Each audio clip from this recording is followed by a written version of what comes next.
അഹങ്കാരം, ധാർഷ്ട്യം, ജഡ്ജസിനെ ഞങ്ങൾ പഠിപ്പിച്ചു തരും. നിങ്ങളെന്നാ പഠിപ്പിച്ച് താ. അയ്യോ! അഹങ്കാരം ഒന്നും ഇല്ലാത്ത ഒരാളെ കാണിച്ചു തരാം കേട്ടോ. ഇന്നലത്തെ എപ്പിസോഡിൽ മെനങ്ങാത്ത എപ്പിസോഡിൽ നടന്ന ഒരു കാര്യം ഞാൻ കാണിച്ചു തരാം. രാമോൻ ഇപ്പോഴും നിൽക്കുന്നത് ആ ടാസ്ക് ലെറ്ററിൽ I'm not interested.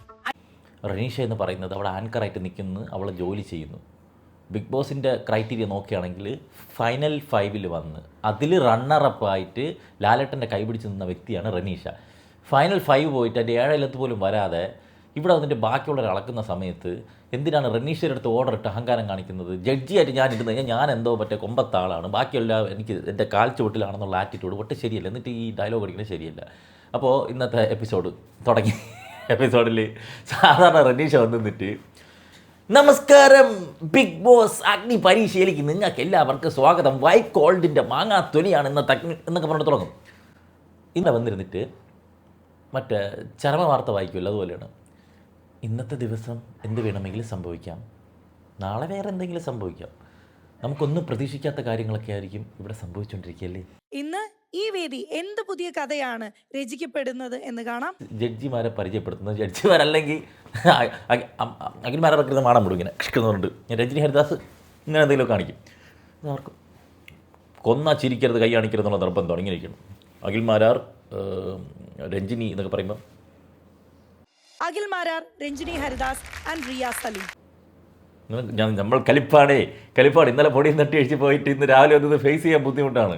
വീട്ടിൽ വെള്ളം അടിച്ച് പൊക്കി കഴിഞ്ഞാൽ പിറ്റേ ദിവസം അച്ഛൻ്റെ അമ്മേരെ മുഖത്തൊക്കെ നോക്കാൻ ഒരു ബുദ്ധിമുട്ടായിരിക്കും. അതുപോലെയൊക്കെയാണ് ജഡ്ജിമാരിയിരിക്കണം. ഇത് കോമഡിയുണ്ട്. എല്ലാവരും പറയുന്നു ഇവിടെ നമ്മൾ നിങ്ങളെ വിലയിരുത്താൻ വേണ്ടിയിട്ടാണ് വരുന്നത്. മാരാർ പറയാണ്, ഞങ്ങൾ ഇപ്പം എല്ലാവരാണെങ്കിലും ഞാനാണെങ്കിലും നമ്മളൊക്കെ പുറത്ത് ഒരു പ്രൊഫൈൽ ഉണ്ടാക്കി സെലിബ്രിറ്റീസ് എന്നുള്ള ടാഗ് കഷ്ടപ്പെട്ട് നേടിയെടുത്തിട്ട് ഓഡീഷനിൽ വന്നിട്ട് ബിഗ് ബോസിൽ വന്നതാണ്. നിങ്ങളൊക്കെ ഒരു എഫേർട്ടും എടുക്കാതെ നേരെ ഓഡീഷനിൽ വന്നിട്ട് കയറി പോകുന്ന ആൾക്കാരാണ്. അപ്പോൾ എന്ത് സംസാരമാണ്? ഇവർക്ക് എന്തെങ്കിലും രീതിയിൽ അവർ എഫേർട്ട് എടുത്തിട്ടുണ്ട്. അവർ വഴിയാ പോണ ഒരുത്തരെ പണ്ട് പട്ടാളത്തിൽ ആൾക്കാരെടുക്കുമായിരുന്നു. യുദ്ധം പറഞ്ഞ സമയത്ത് നല്ല തണ്ടും തടിയുള്ള ഒരു ജംഗ്ഷനിൽ നിന്ന് കഴിഞ്ഞാൽ പണ്ടെന്ന് വളരെ പണ്ട് കൊള്ളാം എന്ത് ജോലി, എനിക്ക് വേറെ ജോലിയൊന്നുമില്ല, ഞാൻ കക്ക ഉറക്കാൻ പോകണമെന്ന് പറയുമ്പോൾ നീ നാളെ ഒരു ഇന്ത്യ ആർമിയിൽ വേണമെന്നുണ്ട് വിളിച്ച് കയറ്റിക്കുന്ന ഒരു കാലഘട്ടം ഉണ്ടായിരുന്നു ഞാൻ കേട്ടിട്ടുണ്ട്. അതുപോലെ വഴിയിൽ പോയി മറ്റേ റോഡിൽ കുറേ ബംഗാളികൾ ഇങ്ങനെ പണിക്ക് നിൽക്കും. അപ്പോൾ ഒരു ലോറിയിൽ വന്നിട്ട് അവിടെ കുറച്ച് പണിയുണ്ട്, ആരെങ്കിലും വരണമുണ്ടോ എന്ന് ചോദിക്കുമ്പോൾ എല്ലാവരും കൈവെക്കുമ്പോൾ നിങ്ങൾ നിക്കളത്ത് ഇത് വന്നുകൊണ്ട് കയറി ഇങ്ങനെ വിളിച്ചോണ്ട് പോയതാണ് ബിഗ് ബോസിൽ അവരെ. അല്ല, ഇവർക്ക് കാലിബർ ഉണ്ടെന്ന് ഫസ്റ്റ് റൗണ്ട് ഒരു ഓഡീഷൻ കഴിഞ്ഞതിന് ശേഷം വന്നിട്ടുള്ള ആൾക്കാരാണ് ഇവർ. അപ്പോൾ ഇവർ അങ്ങനെ പറയണ്ടായിരുന്നു എന്ന് എനിക്ക് തോന്നി. മാരാർ ഉദ്ദേശിച്ചത് പുറത്തേ കഷ്ടപ്പെട്ട് സെലിബ്രിറ്റി സ്റ്റാറ്റസ് ഉണ്ടാക്കിയിട്ട് ഇവിടെ കയറി എന്നുള്ളതാണ് പറഞ്ഞത്. ഇവരങ്ങനെയല്ല വന്നെന്നുള്ളത്. എന്നാൽ പക്ഷേ ഇവർ ഒരു എഫേർട്ടൊന്നും ജീവിതത്തിൽ എടുത്തിട്ടില്ല എന്നൊക്കെ പറയുന്നത് ശരിയായിട്ട് എനിക്ക് തോന്നുന്നില്ല. അപ്പോഴാണ് രഞ്ജിനി പറയുന്നത് അഹങ്കാരം, ധാർഷ്ട്യം എന്നൊക്കെ പറഞ്ഞുകൊണ്ട് ഒരു അഹങ്കാരം. അവരെന്ത് അഹങ്കാരം കാണിച്ചു എന്നാണ് പറയുന്നത്. നിങ്ങൾ ഒരു കാര്യം പറഞ്ഞു, ഒരു ലോജിക്കിൽ ഒരു പരിപാടി പറഞ്ഞു, ഫ്രണ്ട്ഷിപ്പ് ട്രസ്റ്റ് ആണെന്ന് പറഞ്ഞു. അവർ ആ ട്രസ്റ്റ് കാത്തു സൂക്ഷിച്ചു, അവർ വാക്ക് തെറ്റിച്ചില്ല. ഇന്നലെ ഇതേ ഇതാണ് ലോലിറ്റയും ശ്യാമും കൂടി തന്നെയാണോ, പൂജയും ശ്യാമും കൂടി അങ്ങോട്ടും ഇങ്ങോട്ടും തെറ്റി പറഞ്ഞപ്പോൾ നിങ്ങൾ ഫ്രണ്ട്സ് അല്ലേ, നിങ്ങൾ ട്രസ്റ്റ് ചെയ്യുന്നവരല്ലേ, ഓക്കെ ഗുഡ് എന്ന് പറഞ്ഞിട്ട് ഇവർ കളിയാക്കിയിട്ടുണ്ടായിരുന്നു. ആ കളിയാക്കൽ ഇവർ വാങ്ങിക്കാത്തതാണ് അവർ ചെയ്ത് തെറ്റ്. നിങ്ങൾ സംസാരിക്കുന്ന സമയത്ത് അവർക്ക് മറുപടി പറയാൻ പോലും സമ്മതിക്കാതെ വാ അടയ്ക്കലോടെ എന്ന് പറയുന്നതാണോ മാന്യത? അവർ കാണിച്ചത് അഹങ്കാരം അല്ലേ? അഹങ്കാരം, ധാർഷ്ട്യം. എന്താണെന്നൊരു കാര്യം ചെയ്യും, നിങ്ങൾ നമ്മളെ പഠിപ്പിച്ചതാ, ഞങ്ങൾ പഠിച്ചോളാം എങ്ങനെയാണ് ജഡ്ജ് ചെയ്യണേന്ന്. നിങ്ങളെന്നാ പഠിപ്പിച്ച് താ. പഠിക്കാൻ തന്നെ ഞാൻ ഇവിടെ ഇരിക്കുന്നത്. അവൻ പഠിപ്പിച്ചാലാണോ വാതറ സംസാരിക്കാൻ സമ്മതിച്ചല്ലേ പഠിപ്പിച്ചത്. അപ്പം നിങ്ങളിൽ ഇരിക്കുന്ന കസേരയുടെ അഹങ്കാരം അവിടെ കാണിച്ചില്ലേ, നിങ്ങളതിൻ്റെ അധികാരം കാണിച്ചില്ലേ? നിങ്ങൾ പുറത്തിറങ്ങിയിട്ട് രഞ്ജിനി ഹരിദാസ് ഇങ്ങനെ ഇരിക്കണം, അവൻ്റെ അടുത്ത് ഇങ്ങനെ സംസാരിക്കുമായിരുന്നു, അവൻ വേഷം എടുത്ത് തരുമായിരുന്നു. അപ്പോൾ നിങ്ങൾ അവിടെ ഇരിക്കുന്ന ഈ അധികാര ദുർവിനിയോഗം എന്നുള്ള പരിപാടിയാണ് അവിടെ യൂട്ടിലൈസ് ചെയ്തത്. എന്തായാലും നിങ്ങൾ ഫ്രണ്ട്സ് അല്ലേ, ഇനി ഒരു കാര്യം ചെയ്യാം, ഫ്രണ്ട്ഷിപ്പിൻ്റെ ഭാരം നമുക്ക് കൊടുത്തോളൂ. ഇതുപോലത്തെ ഒരു മണ്ടഗുണാപ്പിയുള്ള ഞാൻ കണ്ടിട്ടില്ല. ടാസ്ക് കൊടുക്കുമ്പോൾ അതായത് 2 പേരായിട്ട് ടീം തിരിക്കണം. ഫ്രണ്ട്ഷിപ്പിന്റെ ഭാരം സഹിക്കാൻ താല്പര്യമുള്ളവരാരൊക്കെ അത് ഒരിക്കൽ രഞ്ജിനി ഹരിദാസൻ പറയുന്നുണ്ട്, ഒരിക്കൽ റനീഷയും പറയുന്നുണ്ട്. ആ ഭാരം, ഈ ഫ്രണ്ട്ഷിപ്പിന്റെ ഭാരം എത്ര നേരം ഒരാൾക്ക് ചുമക്കാൻ കഴിയും എന്നുള്ളത് നോക്കാം. എത്ര നേരം ഫ്രണ്ട്ഷിപ്പിന്റെ ഭാരം ചുമക്കും. അപ്പോഴും മനസ്സിലായി ഒരുത്തനെ എടുത്തുകൊണ്ട് നിൽക്കാൻ ടാസ്ക് ആണെന്ന്. ഇവരാര് മുതൽ ഈ പിള്ളേർ നൈസായിട്ട് നമുക്ക് പറ്റിയ ആൾക്കാർ നോക്കി തിരഞ്ഞെടുത്ത്, വണ്ണമുള്ള ഒരുത്തനും വണ്ണം ഇല്ലാത്ത ഒരുത്തനും, അല്ലെങ്കിൽ സൈസുള്ള ഒരുത്തനും സൈസ് ഇല്ലാത്ത ഒരുത്തനും വെച്ച് എടുത്തിട്ട് ഇതാണ് നമ്മളെ ഫ്രണ്ട്സ് എന്ന് പറഞ്ഞു കേട്ടാ. എന്നിട്ട് ടീം തിരിച്ചപ്പോഴേക്കും ജഡ്ജി അല്ലെങ്കിൽ ഈ ഹിൻഡ് കൊടുക്കലായിരുന്നു, നിങ്ങൾ ഫ്രണ്ട്സിനെ 2 പേരെ വെച്ച് തിരഞ്ഞു നിന്നോ, 2 ഫ്രണ്ട്സ് ആയിട്ട് പറഞ്ഞവരൊക്കെ ചേർന്ന് നിന്നോ എന്ന് പറഞ്ഞിട്ട് തിരിച്ചു ചേർത്തത് പ്രശ്നമില്ല. എന്നിട്ട് ടാസ്ക് പറയണമായിരുന്നു. ഇത് ടാസ്ക് ആദ്യമേ ഭാരം ചുമക്കലാണെന്ന് പറഞ്ഞു കൊടുത്തിട്ട് അവന്മാരതിനകത്ത് ബുദ്ധിപൂർവ്വം കളിച്ച് വീണ്ടും മണ്ടന്മാരായി. പക്ഷേ ഇവർക്ക് രണ്ടുപേർക്കും ഒരു ഓപ്ഷൻ ഇല്ല കേട്ടോ. ആർക്ക്? ഷാമോനും ഷിജുലാലും ഇല്ല. കാരണം അവർ ഇന്നലെ ഫ്രണ്ട്സാണ് തെളിയിച്ചല്ലോ. അതുകൊണ്ട് കുഴപ്പമില്ല. ഷാമോൻ അത്യാവശ്യം സൈസ് ഉണ്ട്, മറ്റൊന്നെ എടുത്ത് നിൽക്കാനുള്ള ഇതുണ്ടെന്ന് അവർ തന്നെ സന്തോഷം എന്നുള്ള സെറ്റപ്പ് ഇരിക്കുകയായിരുന്നു. ടീം വന്നതെന്ന് പറഞ്ഞാൽ എൽദോയും ഷിബിനെയും ഫ്രണ്ട്സുമായിട്ടൊരു ടീം. അടുത്ത് ശ്യാമും രാകേഷും ഒരു ടീം, സോനയും പൂജയും ഒരു ടീം. സോനയും പൂജ എന്ന് പറഞ്ഞാൽ ബാക്കി എല്ലാവരും ബുദ്ധിപരമായിട്ട് തിരഞ്ഞെടുത്തപ്പോൾ ഈ രണ്ട് ഇവരിങ്ങനെ വായുമ്പളം നോക്കിക്കൊണ്ടിരുന്നു കേട്ടോ. നോക്കിയപ്പോൾ ഇവരൊക്കെ ബ്രില്യൻ്റ് ടീമുകളെ തിരഞ്ഞെടുത്ത് കഴിഞ്ഞപ്പോഴേക്കും വേറെ ബാക്കി മിച്ച രണ്ടെണ്ണം വന്നത് ഇവർ രണ്ടുപേരും. അത്യാവശ്യം സൈസ് ഉള്ളതാണ്, ആരും എടുത്തുമില്ല. സൈസുമാണ്, ആരും എടുത്ത് പൊക്കാനും പറ്റാത്തൊരവസ്ഥയാണ്. അപ്പോൾ എന്ത് ചെയ്ത് പിന്നെ നമുക്ക് മറ്റേ മഴവെന്ന് മണ്ഡലം കൊണ്ടുവന്ന സിനിമയിൽ ലാസ്റ്റ് എല്ലാവരും പൊക്കിയാണേ, പിന്നെ നമുക്ക് പൊക്കാന്ന് പറഞ്ഞുകൊണ്ട് ശ്രീനിവാസ കൈവെക്കും പോലെ. എന്നിട്ട് പക്ഷേ അതിൻ്റെ ഭയങ്കര കുരുവട്ടലുണ്ടായിരുന്നു കേട്ടോ. താഷി ആഫിയാനെ തിരഞ്ഞെടുത്ത്, ശ്യാം രാകേഷിനെ തിരഞ്ഞെടുത്ത്, ലോലിറ്റ ഷിജിനും എൻറ്റയർലി ഓപ്പോസിറ്റാണ്, അങ്ങോട്ടും ഇങ്ങോട്ടും ഉടക്കാണ്. പക്ഷെ അവർ തിരഞ്ഞെടുത്തു. അപ്പോൾ രഞ്ജിനി വെച്ചു എന്തുകൊണ്ട് പൂജയും ശ്യാമും ആവാത്തത്? പൂജയും ആവാത്തതെന്ന് പറഞ്ഞാൽ ഇന്നലത്തെ ടാസ്കിൽ പൂജയും ശ്യാമും കൂടി അങ്ങോട്ടും ഇങ്ങോട്ട് കള്ളത്തിനെ പറഞ്ഞ് തേച്ച് പിന്നെ അതിന് അവരാവണം. അല്ല നിങ്ങൾക്ക് എന്താണ്, നിങ്ങളല്ലേ പറഞ്ഞത് ഇവിടെ ഫ്രണ്ട്ഷിപ്പും മണ്ണാങ്കട്ടയൊന്നും പാടില്ല എന്ന്.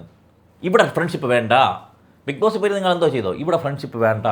എന്നിട്ട് ഇപ്പോൾ നിങ്ങൾ ചോദിക്കണം നിങ്ങൾ എന്തുകൊണ്ട് ഫ്രണ്ട് ആയില്ല എന്ന്. നിങ്ങൾ തന്നെ പറഞ്ഞ ഫ്രണ്ട്ഷിപ്പ് വേണ്ട എന്ന്, നിങ്ങൾ തന്നെ പറഞ്ഞ ഫ്രണ്ട്സ് ആയിട്ട് തിരിഞ്ഞിരിക്കാനും. എന്നിട്ട് അവരങ്ങനെ തിരിഞ്ഞിരിക്കാതെ ഇൻഡിവിജ്വലായിട്ട് കളിച്ചപ്പോഴേക്കും അതെന്തിന് കളിച്ചതെന്ന്. സത്യത്തിൽ നിങ്ങളുടെ പ്രശ്നം എന്താണെന്ന് എനിക്ക് മനസ്സിലാവാത്തത് കേട്ടോ. എന്തുകൊണ്ട് ലോലിറ്റയും രാകേഷും ആകാത്തത് എന്താണ്? അവരവരുടെ ഇഷ്ടത്തിൽ നിന്ന് നിങ്ങൾ പറയണത് ഇങ്ങനെ നിങ്ങൾ രണ്ട് ടീമാരും തിരിക്കണം. നിങ്ങൾ പറഞ്ഞ ആൾക്കാരെ തന്നെ പിടിച്ചിടത്തണമെന്ന് ചോദിച്ചു കഴിഞ്ഞാൽ പിന്നെ അതിനെ ക്വസ്റ്റ്യൻ ചെയ്യാൻ നിൽക്കുന്നത്. സത്യത്തിൽ നിങ്ങൾ എന്താണ് ചെയ്യണത് നിങ്ങൾക്ക് വല്ല ധാരണ ഉണ്ടോ എന്നാണ് എനിക്ക് സംശയം. ഇത്രയും വേസ്റ്റ് ജഡ്ജ്മെൻറ്റ് 3 പേരിൽ രഞ്ജിനിയെ പോലെ ഞാൻ വേറൊരാളെ കണ്ടിട്ടില്ല. ബാക്കി 2 പേരും ഓക്കെയാണ്. റിയാസ് ആവശ്യത്തിൽ കൂടുതൽ സംസാരിക്കണവരുമില്ല. പക്ഷേ അവർ പറയണത് കാര്യമായിട്ടുള്ള കാര്യം തന്നെ പറഞ്ഞു. പിന്നെ ഒരു തീരുമാനം മാനേജ്മെൻറ്റ് ലെവലിൽ വരുമ്പം അതിൻ്റെ കൂടെ നിൽക്കേണ്ട രീതിയിൽ ഇവർ നിൽക്കുന്നു എന്നുള്ളതേ ഉള്ളൂ. പക്ഷേ രഞ്ജിനിക്കാണ് എല്ലാത്തിനും ഡോമിനേറ്റ് ചെയ്ത് ആദ്യം ഒരു നരേഷൻ അവിടെ ഉണ്ടാക്കും, ഒരു അഭിപ്രായം അവിടെ ഉണ്ടാക്കും. ബാക്കിയുള്ളൊരു ഫോഴ്സ്ഡായിട്ട് മറ്റ് 2 ജഡ്ജിമാരും അതിൻ്റെ കൂടെ നിൽക്കേണ്ടി വരുന്നത്. അവർക്ക് അഭിപ്രായ വ്യത്യാസം ഉണ്ടെങ്കിൽ അവർ പുറത്ത് കാണില്ല. കാരണം ജഡ്ജിമാർ തമ്മിൽ അഭിപ്രായ വ്യത്യാസം ഉള്ളതായിട്ട് അവിടെ വരരുത്. അതുകൊണ്ട് ഇവൾ ലീഡ് ചെയ്തു പോകുന്നു, ബാക്കി 2 പേരും പഞ്ചപുച്ചമടക്കി അവിടെ നിൽക്കുന്നു. ഇതാണ് നമ്മൾ കണ്ടുകൊണ്ടിരിക്കുന്നത്. അപ്പം ഷിജിൻ എങ്ങനെ ഫ്രണ്ടാവും? ലോലിറ്റയ്ക്ക് രാകേഷിനെയല്ലേ ഫ്രണ്ടാക്കേണ്ടത്? ഇതൊക്കെ എന്തിനാണ് ജഡ്ജി അറിയണത്? നിങ്ങളൊരു കാര്യം പറഞ്ഞ് രണ്ടായിട്ടിരിക്കുമ്പോൾ അവർ നിന്നു. അവരെന്തിനാണ് അങ്ങനെ ചെയ്തത്? അത് അവരുടെ പോയിന്റ് ഓഫ് വ്യൂ ആണ്. അവർക്ക് പല കാര്യങ്ങളും കാണും. എല്ലാം നോക്കിയപ്പോൾ അങ്ങനെ എല്ലാവരും ഒരാൾ എടുത്ത് നിൽക്കുകയാണ്. അഫിയ താഷിയെ തൂക്കി എടുത്തതുണ്ടായിരുന്നു. സോന പൂജ എടുത്ത് വെച്ചുകൊണ്ട് നിൽക്കുകയാണ്. പൂജയ്ക്ക് കുറച്ച് മതി, 2 പേരും ഇറങ്ങിപ്പോയി. എല്ലാ ടാസ്കിലും പൂജ ഫസ്റ്റ് വിറ്റാവും, തൊട്ട് പുറകെ സോന വിറ്റാവും. ഇതെന്ത് അവർ 2 പേരും ഒരു ടീമായതുകൊണ്ട് 2 പേരും തന്നെ ആദ്യം വിറ്റാവും എല്ലാ ടാസ്കിലും.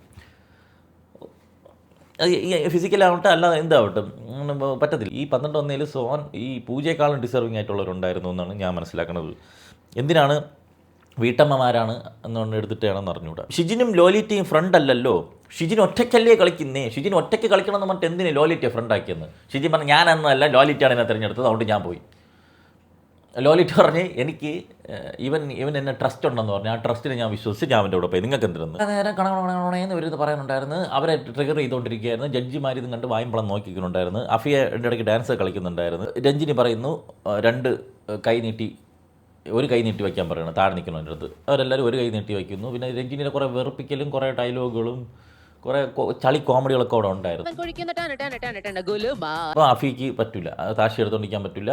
പക്ഷേ അഫിയ നന്നായിട്ട് കളിച്ച് അഫിയ ഔട്ടാവുകയാണ്. അടുത്ത് 2 കൈ വിടർത്തിക്കാൻ പറയുന്നു.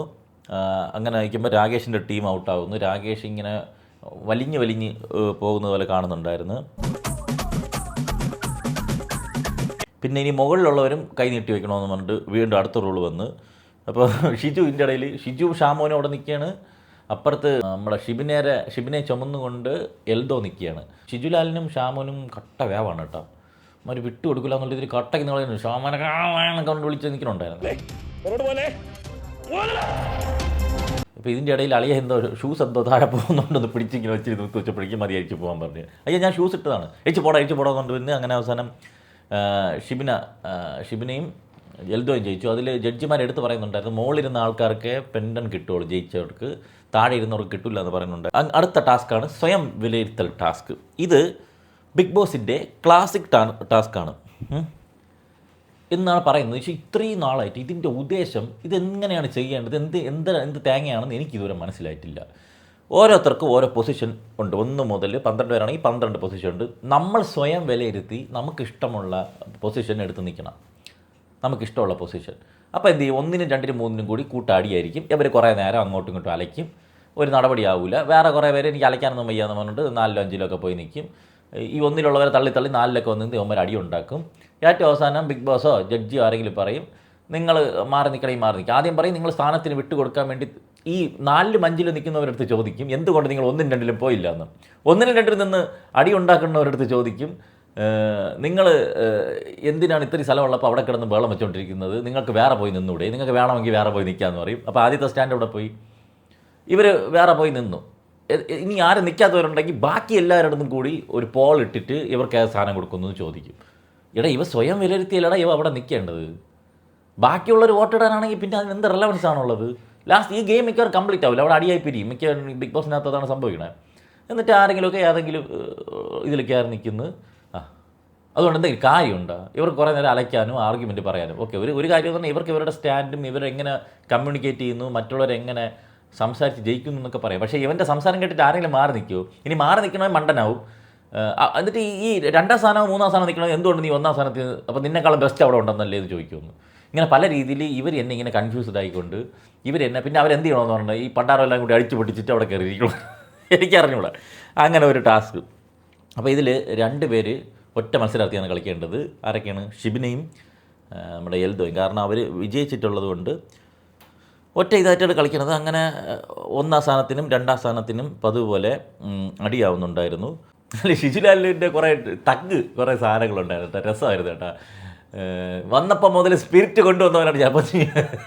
ആരാരോ ഷിബിനൊക്കെ എന്ത് spirit team spirit game spirit എന്നൊക്കെ പറയാനുണ്ടായിരുന്നു. ഇവരിങ്ങനെ നിൽക്കുന്ന സമയത്ത് പൂജയും ശ്യാമും കൂടി ഒരു കോമഡി എക്സ്പ്രഷൻ ഇടുന്നുണ്ടായിരുന്നേ. പിന്നെ അങ്ങോട്ടും ഇങ്ങോട്ടും കുറേ ആർഗ്യുമെൻറ്റ്, കുറേ കോമഡികൾ അവിടെ ഉണ്ടായിരുന്നു. ഷിജുലാലിൻ്റെ ഇടയിൽ എന്നെ തൊട്ട്, എൻ്റെ ദേഹത്ത് തൊട്ട്, എന്നെ തൊടാൻ പാടില്ല എന്ന് പറഞ്ഞിട്ട് ഷിബിനെയും ഷിജുവായിട്ട് ഭയങ്കര ബഹളം. അപ്പം 1 by 1 ആയിട്ട് പറയുന്നുണ്ട്. ഓരോരുത്തരായിട്ട് പറയുമ്പോഴേക്കും നമ്മൾ എൽദോയും ഷിബിനെയും തമ്മിൽ മുട്ട ഉടക്ക്. എൽദോ പറഞ്ഞ് വരുന്നതെന്ന് പറഞ്ഞാൽ എപ്പോഴും ഞാൻ ശ്രദ്ധിച്ചിട്ടുള്ള കാര്യമാണ്, എൽദോ സ്റ്റാർട്ടിങ്ങിൽ നല്ല രീതിയിൽ സ്ക്രിപ്റ്റ് ചെയ്ത് വരും, നല്ല കിടിലൻ ഡയലോഗ് അടിച്ചിട്ട് അവസാനം കൊണ്ടിട്ട് കുളമാക്കി വയ്ക്കും. എല്ലാ തവണ ഇങ്ങനെ. ഇത്തവണ തന്നെ പറഞ്ഞത് ഞാൻ ഇവരെ കുറച്ച് നേരമൊക്കെ അടിച്ചിരുത്തുന്നുണ്ടായിരുന്നു ആദ്യമൊക്കെ. ഞാൻ വില്ലനാണ് മറ്റേതാണെന്നൊക്കെ പറഞ്ഞുകൊണ്ട് ഏറ്റവും വലിയ വില്ലൻ എൽദോ ആണ്, പക്ഷെ ഞാൻ ലൊലിറ്റയുടെ പേരെ പറയുള്ളൂ, കാരണം എന്താ പേടിയാണ്. എന്നിട്ട് അതിന് ലാസ്റ്റ് പറഞ്ഞത് ഞാൻ ബിഗ് ബോസിൻ്റെ വിന്നർ ആവാനാണ് വന്നത്, അല്ലാതെ അഗ്നിപരീക്ഷയുടെ വിന്നർ അല്ല ആവാനല്ലെന്ന്. പിന്നെ അഗ്നിപരീക്ഷയുടെ വിന്നർ ആയാലല്ലാതെ നിനക്ക് അത് ജയിക്കാൻ പറ്റുള്ളൂ. പറയാണ് എനിക്ക് ബിഗ് ബോസിലെ വിന്നർ ആവാനാണ് താല്പര്യം, അഗ്നിപരീക്ഷയുടെ വിന്നർ ആവാനല്ല. പഴത്തിൽ തൊലിയുണ്ടെന്ന് കരുതി പഴം പൊരിയിൽ തൊലിയുണ്ടെന്ന് വിചാരിക്കരുതെന്ന് പറഞ്ഞ രീതിയിലൊക്കെ പറഞ്ഞു വെച്ചിരുന്നു. ഇത്രയും വലിയ ബിൽഡപ്പ് കൊടുത്തിട്ട് നിൽക്കുമ്പോഴാണ് ബിഗ് ബോസിൻ്റെ ജഡ്ജിമാർ പറയണത്, ഹലോ ഷിബിന, എൽദോ, നിങ്ങൾ 2 പേരും ഒറ്റ മത്സരാർത്ഥികളാണ്, നിങ്ങൾ 2 പേരും കൂടി അങ്ങോട്ടും ഇങ്ങോട്ടും തല്ലുകൂടി ഞാനാണ് ബെസ്റ്റ് എന്ന് പറയേണ്ട കാര്യമൊന്നും, നിങ്ങളിൽ ആരും ഏത് പൊസിഷൻ എന്നാലും 2 പേർക്കും തുല്യമാണെന്ന് പറഞ്ഞു തന്നെയല്ലേ. അപ്പോഴേക്കും ഉടനെ ഷിജിലാൽ അതുപോലും അറിഞ്ഞുകൂടാത്ത ഈ വാഴകളെ എന്തിനാണ് നമ്മൾ ബിഗ് ബോസിനകത്ത് കൊണ്ടുവരണമെന്നാണ് ചോദിക്കണമെന്നുണ്ട്. തിരിച്ച് കൗണ്ടർ അടിച്ച് അതുപോലെ തന്നെ എൽദോ വരെ കാര്യം കഥാകുക. എടാ എൽദോ, നിങ്ങൾക്ക് ഒരുപാട് പേർക്ക് എൽദോ ഇഷ്ടമാണെന്ന് എനിക്കറിയാം കേട്ടോ. ഒരുപാട് കമൻറ്റ് പറഞ്ഞിട്ടുണ്ട് എൽദോ ഇഷ്ടം, എൽദോ മുത്താണ്, എൽദോ സൂപ്പറാണ്. അതായത് നമ്മളൊരു സിനിമയ്ക്ക് റിവ്യൂ ഇടുന്ന സമയത്ത് ഉടനെ തന്നെ 1 മിനിറ്റിനകത്ത് അവിടെ കുറേ മെസ്സേജ് വരും. അജു വർഗീസ് കിടിലുമായിരുന്നു, സൂപ്പർ ഫീൽ ഗുഡ് മൂവി, ഞാൻ കണ്ടു, എനിക്കിഷ്ടമായി എന്നുള്ള രീതിയിൽ ഒരേപോലത്തെ കമൻറ്റ്. അത് PR കമൻറ്റ് എന്ന് പറയും. നമുക്ക് ഒരാളെ ജെനുവിൻലി ഇഷ്ടപ്പെടുന്ന അവൻ ആ കഴിവുണ്ടെങ്കിൽ അവൻ കയറിപ്പോണം. നിങ്ങൾ വന്ന് നിന്നിട്ട് കമൻറ്റ് ബോക്സിൽ വന്ന് നിന്നിട്ട് എൽദോ സൂപ്പർ എൽദോ സിനിമയിലെടു എന്ന് പറഞ്ഞു കഴിഞ്ഞാൽ പരിപാടി നടക്കില്ല. കുറേ പേരെ പറ്റിക്കാൻ പറ്റുമായിരിക്കും, എന്നെ പറ്റിക്കാൻ പറ്റില്ല. കേട്ടല്ലോ, നമുക്കറിയാം ജെനുവിനായിട്ട് വരുന്ന കമൻറ്റും ഉടായ്പിൽ PR അടിച്ച് പറഞ്ഞ കമൻറ്റും നമുക്കറിയാം. അങ്ങനെ എന്തെങ്കിലും PR പരിപാടി ഉണ്ടെങ്കിൽ അതോടെ വെച്ച് മതിയായിക്കോ. നിങ്ങൾക്ക് അത്യാവശ്യം കഴിവൊക്കെ ഉണ്ട്, നിങ്ങൾ ബിഗ് ബോസിൽ പറ്റുന്ന ഒരു കാൻഡിഡേറ്റ് തന്നെയാണ്, അല്ലാതൊന്നും സംശയമില്ല. പക്ഷേ ഇമാതിരി ഉടായ്പ് കാണിച്ചിട്ട് വെറുതെ ആൾക്കാരെ കൊണ്ട് പറയിപ്പിക്കാൻ നിൽക്കരുത്. ഒരു റിക്വസ്റ്റായിട്ട് നീ അങ്ങെടുത്തോ. ഇതിൽ ശ്യാമും പൂജയും തമ്മിൽ കുറേ ഇതാണ്. ശ്യാമിന് ഏറ്റവും ഇഷ്ടം പൂജയല്ലേ, പൂജ എടുത്തിട്ട് വലിച്ചു കീറി കൊട്ടിക്കുന്നുണ്ടായിരുന്നു. അപ്പം 2ാം സ്ഥാനത്തേക്ക് ചോദിച്ചു, നിങ്ങൾ എന്തിനാണ് 2ാം സ്ഥാനം? ലോലിറ്റ, ഞാൻ ഏറ്റവും ബെസ്റ്റ് അല്ല, എനിക്ക് കുറച്ച് പ്രശ്നങ്ങളുണ്ട്, ഞാൻ ഇമ്പ്രൂവ് ആവാൻ ശ്രമിക്കുന്നുണ്ടെന്ന്. അപ്പോൾ ഇത് തന്നെയാണ് ശ്യാമും പറഞ്ഞത് കേട്ടാ, ഞാൻ ഇമ്പ്രൂവ് ആവാൻ ശ്രമിക്കുന്നുണ്ട്. അപ്പം ഇമ്പ്രൂവ് ആയവർ മാത്രം ബിഗ് ബോസിൽ പോയാൽ മതി. നീ ഇനിയും ഇമ്പ്രൂവ് ആവാനുണ്ടെങ്കിൽ നീ പോയി 12 പോയി നിൽക്കുക ശ്യാം പറയും. ഹലോ ശ്യാം, എന്നാൽ നീ പോയതില്ല, നീ രണ്ടാം സ്ഥാനമാണ് തിരഞ്ഞെടുത്തിട്ട് ഈ കൊണ അടിച്ചുകൊണ്ടിരിക്കണമെന്ന്. ഓക്കെ സാർ എന്ന് പറഞ്ഞു. റിയാസ് ശ്യാമിൻ്റെ അടുത്തൊരു പ്രത്യേക സോഫ്റ്റ് കോർണർ ഉണ്ടാണെന്നാണ് ഞാൻ വിചാരിച്ചത്. പക്ഷേ ഇതോടെ അതങ്ങ് തീർന്നു. പൂജ എടുത്തിട്ട് ലോലിട്ട് വാരിയിട്ട് അലക്കുന്നുണ്ടായിരുന്നു. നിന്നെ പോലെ ക്യൂട്ട്നെസ് ഒക്കെ കാണിച്ചിട്ട് നിൽക്കേണ്ട അവസ്ഥ ഒന്നും എനിക്കില്ല. ഞാൻ ക്യൂട്ടാണേ, ഡോറ ബുജി എന്നൊക്കെ പറഞ്ഞുകൊണ്ട്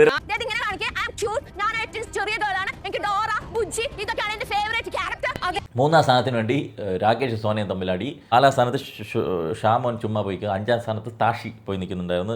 താഷിയിൽ ചോദിച്ചപ്പോൾ എനിക്ക് അവിടെ കിടന്ന് അലക്കാം, എന്തായാലും അവർ അലയ്ക്കും, ഫൈനൽ 5ലെങ്കിലും കയറാൻ പറ്റില്ല, അതുകൊണ്ടാണ് ഞാൻ ഇവിടെ ഇരിക്കുന്നത്. താഷി പറയാനുണ്ടായിരുന്നു. ഒരു പള്ളി പിടിക്കുന്ന ഒരു ടാസ്ക് ഉണ്ടായിരുന്നു.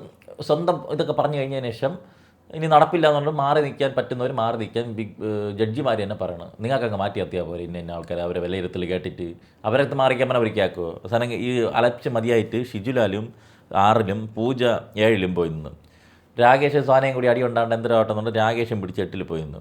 9ൽ ലോലിറ്റയും പോയി നിന്ന്. 1ൽ വീണ്ടും അടി നടക്കുകയാണ്. ഷിജിനും ഇവരൊക്കെ ഉണ്ട്. ഷിബിനെയും എൽദോയും ഒരു ടീം, ഷിജിനും കൂടിയുണ്ട്, ആഫിയാനയും കൂടി ഉണ്ട് അതിൽ. അപ്പോൾ നോക്കിയപ്പോഴേക്കും ആഫിയാനെ പിടിച്ച് എല്ലാവരും കൂടി 10ൽ വോട്ടിട്ട് കൊടുത്ത്. ഷിജിനെ വന്നപ്പോൾ 11 ഓപ്ഷൻ ഉണ്ടായിരുന്നു. 11ൽ ഷിജിന് താല്പര്യമുണ്ടോ ആരെന്ന് ചോദിച്ചു കഴിഞ്ഞപ്പം ആരും കൈവക്കിയില്ല. ഷിജിനെ പിടിച്ച് ഏറ്റവും ലാസ്റ്റ് 12ൽ കൊണ്ടിട്ട്. 11ന് കൈവക്കുന്ന എത്ര പേരുണ്ട്? 12ന് കൈവക്കുന്ന എത്ര പേരുണ്ട്? ഷിജൻ 12ൽ പോയി നിന്നോളൂ. ഇവിടെ നിങ്ങൾക്ക് പാളും. ഇങ്ങനെ നിങ്ങൾ കളിക്കരുത്. ആ ചെറുക്കൻ ഭയങ്കര മഹത്തരമായിട്ടുള്ള ഇത് പ്ലെയർ. ഈ 12ൽ ഏറ്റവും ഡിസേർവിംഗ് ഒന്നുമില്ല ഷിജിൻ വീക്കാണ്. ഷിജിന് സംസാരിക്കാൻ ബുദ്ധിമുട്ടുണ്ട്.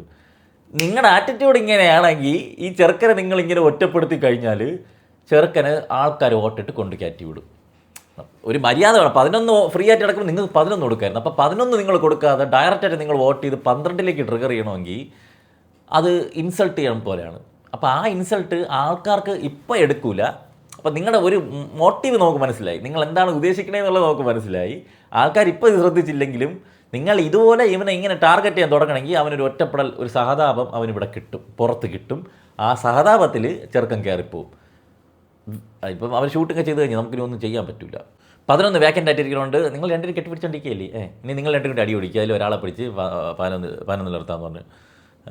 ആദ്യത്തെ 3 പേർക്ക് എന്തോ സ്പെഷ്യൽ പവർ ഉണ്ടായിരുന്നു. എന്നിട്ടും ഒന്നും വേണ്ടാതെ ബാക്കി പോയിരുന്ന വാഴകളെ കുറ്റവും പറയുകയും ചെയ്തു. എടാ ഇവർ എന്നാ മൂന്നാം സ്ഥാനത്തിന് വേണ്ടിയിട്ട് ബഹളം വെച്ചപ്പോൾ പറഞ്ഞ് എല്ലാവരും കൂടി കൊടുക്കാൻ പറ്റില്ല, നിങ്ങൾ എന്നെ മാറി എന്നോ പറഞ്ഞ് ആദ്യത്തെ 3 സ്ഥാനത്തിന് എന്തോ സ്പെഷ്യൽ പവർ ഉണ്ടെന്ന്. നിങ്ങൾക്ക് എന്താണ് പ്രശ്നമെന്ന് എനിക്ക് അറിഞ്ഞുകൂടാ കേട്ടോ. അങ്ങനെ എല്ലാവരും നോക്കിയിട്ട് എൽദോയ്ക്ക് എല്ലാവരും ഇഷ്ടമാണ്, എല്ലാവർക്കും എൽദോ ഇഷ്ടമാണ്. എൽദോയ്ക്ക് 1ാം സ്ഥാനം കൊടുത്തിട്ട് ഷിബിനെ പിടിച്ച് 11ാം സ്ഥാനം നിർത്താൻ പറഞ്ഞു. ഷിബിനെ കുറേ ആർഗ്യുമെൻറ്റ് നടത്തുന്നുണ്ടായിരുന്നു. ഞാൻ വെയിറ്റ് കുറഞ്ഞത് കൊണ്ടാണ്, ഞാൻ കഷ്ടപ്പെട്ട് വർക്കൗട്ട് ചെയ്തത് കൊണ്ടാണ് എന്നെ എടുത്ത് പൊക്കാൻ വേണ്ടി പറ്റിയത്, അതെൻ്റെ കഴിവാണ്, അതുകൊണ്ട് ഞാൻ ഏറ്റവും മികച്ച കളി കളിച്ചത്. ഇതൊക്കെ നമുക്ക് 10-40 കിലോ ഉണ്ട്. നോർമലായിട്ടൊരു പെൺപിള്ളേർക്ക്, ഈ പ്രായത്തിലുള്ള പിള്ളേർക്കൊക്കെ അത്രയും ഒരു 60-70 ഒന്നും വെയിറ്റ് ഒന്നും വരെയൊന്നുമില്ല. ഞാൻ വർക്കൗട്ട് ചെയ്തിട്ട് അവൾക്ക് മറ്റേ പെൻഡം കിട്ടിയിട്ടുണ്ടല്ലോ, അപ്പോൾ അവൾക്ക് കാര്യം പറയണം. മൈക്ക് ഫെയിം ആയിട്ട് അവളുടെ കാര്യം പറയണം. കൂടുതലും ഉപദേശമായിരുന്നു, നീ അങ്ങനെ കളിക്കണം, നീ ഇങ്ങനെ കളിക്കണം. പിന്നെ കുറേ സുഖിപ്പിക്കലുണ്ടായിരുന്നു, അല്ലാതെ വേറെ വലിയ ഫയർ ആയിട്ടൊന്നും എനിക്ക് ഫീൽ ചെയ്തിട്ടില്ല. ഇപ്പോൾ ജഡ്ജിമാർക്കെല്ലാം ഷിബിനെ സൂപ്പറാണേ, ഷിബിനെ അങ്ങ് തലയിലെടുത്തങ്ങ് വെച്ചിരിക്കുകയാണ്. ഇത് നിങ്ങൾ എല്ലാവരും ഒരേപോലെ കാണുക. നിങ്ങളെ ഒരാൾക്ക് പാർഷ്യാലിറ്റി കാണിച്ചിട്ട് 2 പേരെ നിങ്ങൾ അഹങ്കാരികളാണെന്ന് മുദ്ര കുത്തുമ്പം നിങ്ങളുടെ നിലപാട് എന്താണ്? നിങ്ങൾ ന്യൂട്രലായിട്ട് നിൽക്കണ്ടേ ഈ ജഡ്ജിമാരെ? സൂപ്പറാണ്, നിങ്ങൾ വേറെ ലെവലാണ്, അടിപൊളിയാണ്. ഷിബിന മൊബൈൽ ഫോൺ പോലും ഉപയോഗിക്കാത്ത വ്യക്തിയാണ് ഷിബിന. ഈ ബിഗ് ബോസ് വരാൻ വേണ്ടി മൊബൈൽ ഫോൺ ഉപയോഗിക്കാതെ ട്രെയിൻ ചെയ്ത് പഠിച്ചുകൊണ്ടിരിക്കുന്ന വ്യക്തിയാണെന്ന്. ഇപ്പം ഡെയിലി 4 പോസ്റ്റ് വെച്ചിട്ടാണ് ഷിബിന ഇട്ടുകൊണ്ടിരിക്കുന്നത്. മൊബൈൽ ഫോൺ ഉപയോഗിക്കാത്ത ഷിബിന പുറത്തെ കാര്യം ഞാൻ പറയുന്നില്ല. അപ്പോൾ ഷിബിനേരെ ആ ഒരു മൈക്ക് ടൈം കഴിഞ്ഞിട്ട് അടുത്തിനി വരികയാണ്, മ്യൂസിക് ഇട്ട് എവിക്ഷൻ ടൈമാണ്. ഒരുപാട് വെന്തിരിക്കുന്നത് കൊണ്ട് ഇന്ന് എലിമിനേഷൻ ഇല്ല. നല്ല റീസൺ. എടീ നിങ്ങൾ ആരെയാണോ പറ്റിക്കാൻ പോണത്? പണ്ടാരോടൊക്കെ അവിടുത്തെ മത്സരാർത്ഥികൾക്ക് ഫോണും ബന്ധങ്ങളൊക്കെ ഉണ്ട്. അവർക്ക് പുറത്തൊക്കെ കാര്യങ്ങൾ അറിയാം. പുറത്ത് വോട്ടിംഗ് ഒന്നും നടന്നില്ല, എപ്പിസോഡ് തുടങ്ങിയില്ല എന്ന് അവർക്കറിയാം. അപ്പോൾ അവർക്കറിയാം എവിഷനൊന്നും നടക്കാൻ പോകണില്ലെന്ന്, വോട്ടിംഗ് പ്രകാരം നടക്കുള്ളൂ എന്നുള്ളത് അവർക്കറിയാം. പ്രേക്ഷകർക്കറിയാം ഇത് നേരത്തെ ഷൂട്ട് ചെയ്ത് കഴിഞ്ഞ സാമാനമാണ്, വോട്ടിംഗ് പ്രകാരം ഇപ്പോഴൊന്നും എവിഷൻ നടക്കില്ല എന്നുള്ളത് അറിയാം. കാരണം ഇപ്പോഴത്തെ വോട്ടിംഗ് വെച്ചിട്ട് അന്നേ നടന്ന എപ്പിസോഡിൽ എവിഷൻ നടത്താൻ പറ്റില്ലല്ലോ. ഇപ്പം ലൈവ് ആണെങ്കിലല്ലേ എവിഷൻ നടത്താൻ പറ്റുള്ളൂ. പിന്നെ നിങ്ങൾ ആരെ കാണിക്കാനാണ് ഈ പ്രഹസനം? നിങ്ങൾക്ക് അവർ എപ്പിസോഡിൽ പറഞ്ഞുകൂടെ? പ്രേക്ഷകരുടെ വോട്ടും ജഡ്ജിമാരുടെ തീരുമാനം വെച്ചിട്ട് ഇത് ഇത്രയും കഴിഞ്ഞതിന് ശേഷം നമ്മൾ വിലയിരുത്തുമെന്ന് പറഞ്ഞാൽ പറ്റും. ഡെയിലി എവിക്ഷൻ ഉണ്ടെന്ന് പറഞ്ഞിട്ട് ഓരോ കാരണവും ഡ്രാമയും കണ്ടുപിടിച്ച് നിങ്ങളിങ്ങനെ കോമാളികളാവണം എന്തിനെന്നാണ് എനിക്ക് മനസ്സിലാവാത്തത്. ആൾക്കാർക്കും അറിയാം, മത്സരാർത്ഥികൾക്കും അറിയാം. പിന്നെ ആരെ പറ്റിക്കാനാണ് നിങ്ങൾ നോക്കുന്നത്? പ്രേക്ഷകന്മാരെ പറ്റിക്കാൻ നോക്കണം. അതായത് ഈ ഷൂട്ടിംഗ് ഇപ്പോൾ നടക്കണതാണ്, ലൈവാണെന്ന് വിചാരിച്ച് കാണുന്ന പാവം വീട്ടമ്മമാരെയും, കാരണം സോഷ്യൽ മീഡിയ ഒന്നും അത്രയും സജീവമല്ലാതെ ജസ്റ്റ് വീട്ടിലെ TV മാത്രം കാണുന്ന വീട്ടമ്മമാരും ആൾക്കാരും ഒക്കെ ഉണ്ടല്ലോ. അവർക്ക് ഇത് മുമ്പ് നടന്നതാണോ ഇപ്പം ലൈവായിട്ട് ഷൂട്ട് ചെയ്തതാണോ എന്നുള്ള ധാരണയില്ലായിരിക്കും. അവരെ മണ്ടന്മാരാക്കാനാണോ നിങ്ങൾ ഈ ചെയ്യുന്നത്? എന്തെങ്കിലും കാണിച്ചോണ്ടോ? ഇതൊക്കെ തന്നെയാണ് എന്റെ ഓണം.